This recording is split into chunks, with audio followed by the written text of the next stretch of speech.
17時47分発新快速姫路行きですが、走行中、通常とは異なる音を認めましたため、停車し、現在、乗務員により車両点検を行っております。現在約15分の遅れが発生しておりますが、さらなる遅れが発生する見込みです。ご利用のお客様には大変ご迷惑をおかけいたしますことをお詫びいたします。また本日先を走ります新快速遅れの影響により、18時9分発の通電車上通行きにつきましても遅れが見込まれます。ご利用のお客様にはご迷惑をおかけいたします。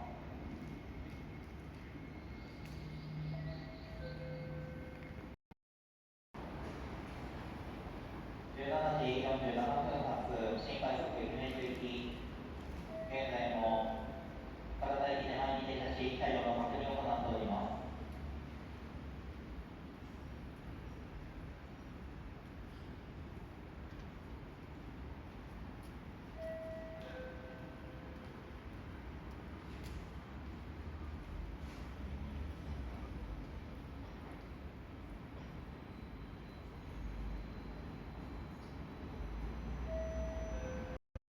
現実につきましては、現在車両の確認が終了したとの情報が入っております。17時47分発新快速姫路行き、現在